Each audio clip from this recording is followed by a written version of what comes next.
¿Me escuchan? Hola, hola. Este, Buenas noches. Ya estoy muy cansado. Es- ha sido, me desvelé mucho para esta tarea y la tarea de la entrega de la ponencia, entonces, qué buena forma de acabar la maestría así en el día más cansado que pude tener. Eh, Ahorita me encuentro en mi patio porque eh, es como el origen, mi laboratorio y todo lo que ha surgido en la maestría. Eh, Estoy sentado sobre mi silla de concreto que pues, fue mi proyecto con el que entré a esta maestría y, he tomado toda la clase aquí sentado. No tenía contemplado de que después de una hora lo cansado que es, pero dije, no, tengo que asumir ese cansancio como parte del proyecto. Ya me agarró la noche, entonces también es otra experiencia. Bueno, yo voy a hablar sobre mi cartografía. La verdad es que la cartografía fue una actividad bastante densa que me sacudió muchísimo. Inicié esta materia de reflexiones de la producción estando bien perdido porque eh, sentí como ya es la última materia de la maestría y tengo que ver cómo todo lo que hice deriva, todo lo que jugué, todo lo que experimenté, de que una forma puede tener un sentido argumental o algo en el que pueda caber en una tesis. Porque yo estaba seguro de que le trabajé mucho y tenía sentido lo que había trabajado, pero estaba sí, desperdigado por todos lados. Eh, Creo que fue un acierto, la verdad es que de bien o mal varias cosas me funcionaron. Mi Titulo mi cartografía el cómo hacer de mi patio un cementerio, un lugar de remembranza y ruina. Y posiblemente en eso evolucione la tesis y en eso sea. Eh, Dos cosas principales que surgieron de eso fue la idea del cementerio como espacio, un espacio en el que transcurre temporalidades, ruina, tótems, ritos, y cómo todo eso gira alrededor de mi patio. O sea, en mi patio ha sido como este espacio en el cual he experimentado y he fabricado esos objetos y sobre todo que los he dejado a la intemperie para ver qué surge de eso. Entonces, creo que ahí está la intuición como de lo que debería hacer. Eh, Como origen quiero hablar sobre que me interesan los objetos y los objetos hechos, fabricados por personas, y me interesó mucho la capacidad de que la naturaleza los intervenga. Un momento clave en la licenciatura fue así, muy random, una maceta que iba en mi camino todos los días. Vi como una palmera que estaba sembrada la rompió sus raíces y se desperdigó. Y, y como que esa imagen se me quedó mucho la idea del contenedor que se rompe y que la naturaleza se escapa de él. Y por ahí fue como una intuición de, ay, siento que eso debo de hacer. No sé si como naturaleza o como ruptura o como ruina, pero me interesaba esa parte. Eh, Quiero leer un pedacito de texto, no voy a leer completo porque sí, eh, que fue como tratando de irme así al origen, cuáles son mis miedos, mis preocupaciones, por qué me sentí tan obsesionado con los objetos que prevalecen y la vulnerabilidad del objeto que se destruye. Escribí, fui un niño raro, soy un niño raro. Recuerdo con ternura extraña la obsesión con la idea de dejar un legado. Una forma rara de pensar de mi mortalidad a la corta edad de 9 o 10 años, en la primaria. Recuerdo tener melancolía desde súper pequeñito, pero algo me hizo clic que no podía dejar de pensar, en que podía morir o incluso matarme a mí mismo, a la corta edad de 9 o 10 años. Por eso era muy importante para mí que en el futuro me pudieran recordar. El sentirme amado y querido y seguro no lograba de ser suficiente. No me lograba hacer sentir paz. Sentía muchísimo peso por un mundo roto que ni siquiera había empezado a vivir en él. Aún era un niño. Y era un niño muy intenso con la vida, con los objetivos los objetivos que debía vivir y tenía que lograr demasiado y siempre estaba pensando en el futuro y cómo tenía que hacer las cosas que de alguna forma aportaran a ese futuro. Secundaria prepa me esforcé muchísimo en modelar una vida correcta que me dejara tener una huella y un legado. Hacer, lograr, ganar, competir, superar eran el motor que me mantenía vivo. Y cada fracaso era un atentado a ese deseo de vivir. Cuando los fracasos se acumularon, encontré en el crear objetos la certeza que podía perdurar a través de las cosas que fabriqué. Y mientras se puedan preservar, significa que viviría por siempre. Y en ese momento la ruina se convirtió en mi principal miedo. Y si... Es que como es cíclico, es complicado de ver. Ajá, y la ruina se convirtió en mi principal miedo. Y si mi, y si mi práctica artística fue un impulso para entender la, la forma en la que yo podría dominar la ruina. Y bueno, o sea, si tanto me obsesioné con hacer objetos que perduraran y la ruina era algo que me hacía sentir vulnerable, el tener como el control sobre las ruinas que fabricaba me retomaba ese control de eso que me aterraba. Entonces con eso creo que llego a la maestría, con el tratar de entender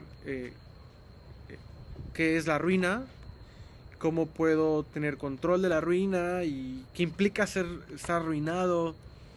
Y como que esa fue una constante obsesión. Eh, mis... eh, me encontré como muy clavado con la imagen de ruina y con la metodología de cómo hacer ruinas. Y la verdad es que la práctica me llevó, o sea, empecé a hacer sepulturas, empecé a hacer encapsulamientos.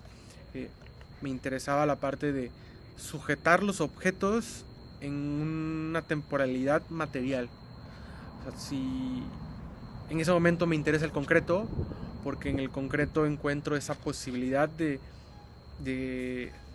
sujetar un objeto temporalmente de forma material y de forma poética, porque para mí el concreto tenía eso, que representa esa acción de la permanencia de las cosas que fabricamos. Entonces, si sepultaba objetos, de alguna forma se quedaban permanentes.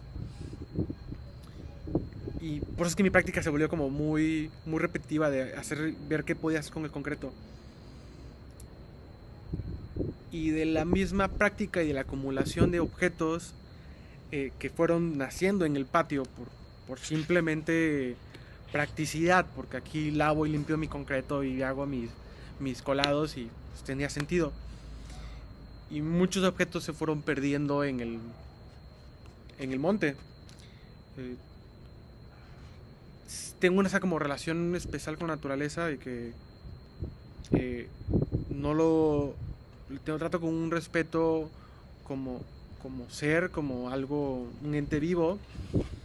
Y, y el monte no era algo negativo, simplemente es como esa tensión constante en el cual quién es más dueño de la casa, yo o el monte. Y por temporadas es como no, tengo que ceder esa constante lucha.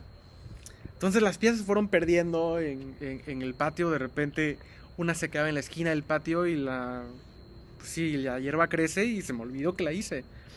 Y como mi misma práctica era repetitiva de que hacía un volumen bastante de bloquecitos y mi patio tiene grava, entonces pues se perdían, y de repente me encontraba con piezas que aparecían 3, 4 meses después, simplemente porque caminé en el patio, porque andaba deshiervando, y encontré eh, más sentido hablar de ruina cuando estaba la naturaleza presente y ya tenía agencia sobre lo que yo hacía.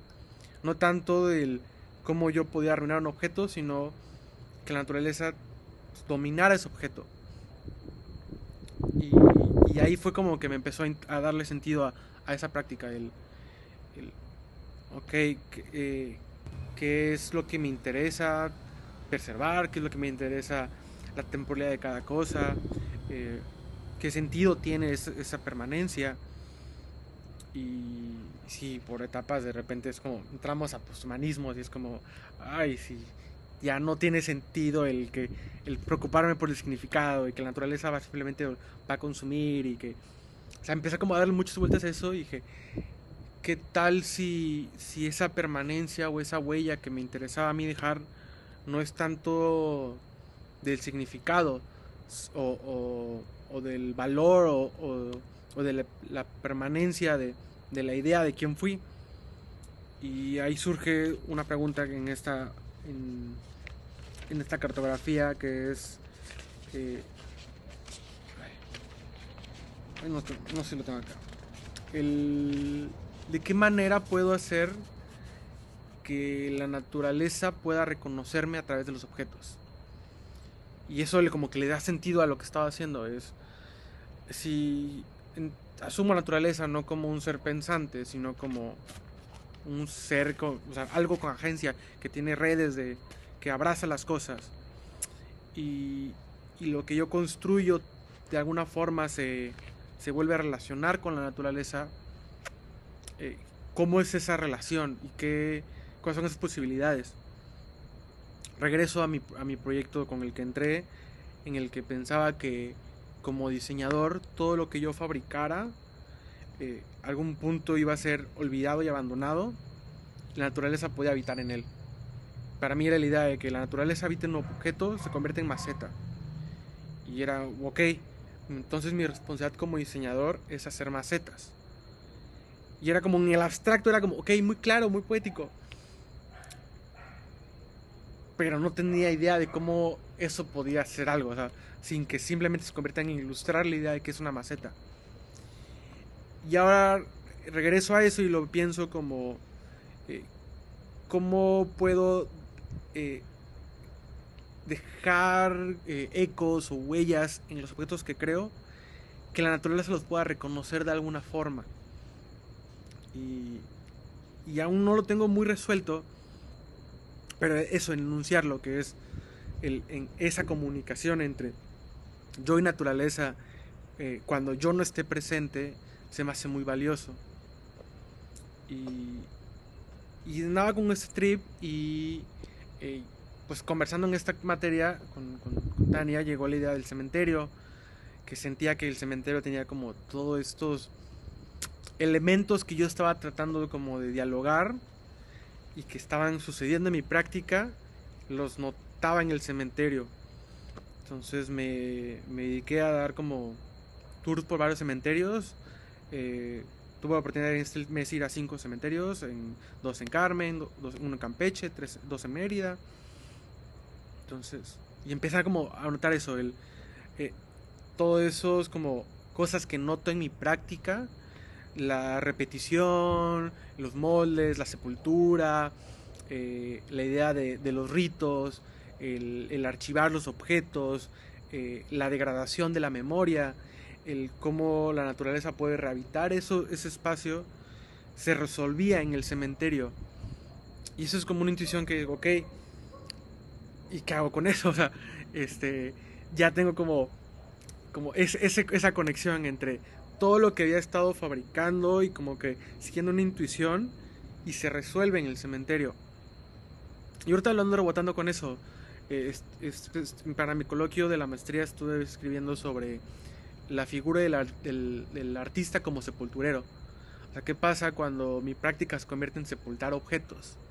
Y en esa obsesión de sepultar hay una mediación del espacio, del tiempo, de la materialidad, y una mediación de la relación de la memoria y el recuerdo, y cómo la naturaleza puede intervenir en esa memoria y ese recuerdo. Y creo que por allá está yendo mi práctica. Eh, para hacer la última clase de la maestría me siento profundamente con claridad de lo que se trató la maestría, y con mucho terror el cuánto aún me falta por resolver, pero pues ya tuvo sentido al fin.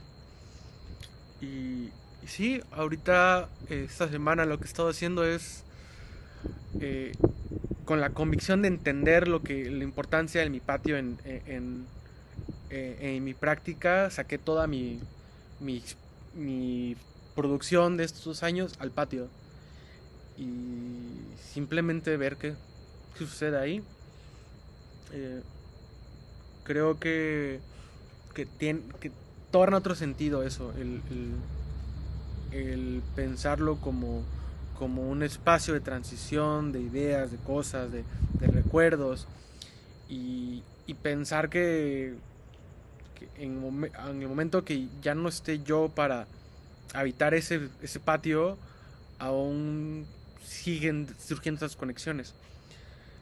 Y de eso se va a tratar, o sea, lo que siga construyendo, el cómo puedo tener esos diálogos con la naturaleza a través de los objetos cuando yo ya no esté. Y eso, como, ok, de eso se trata. Y quiero cerrarlo todo eso con algo que escribí, que es, ay, eh, que aun cuando yo no estoy, mi patio sigue creciendo.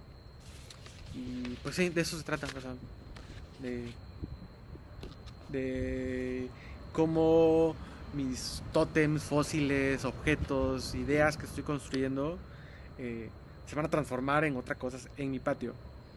Y sí, mi práctica se convirtió muy repetitiva de hacer una conversación material con el concreto. Y ahora es, ok, ya tengo ese idioma, ese lenguaje.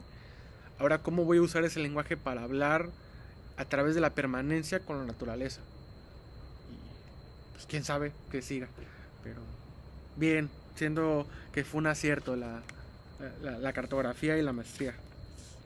Pues sí, muchas gracias.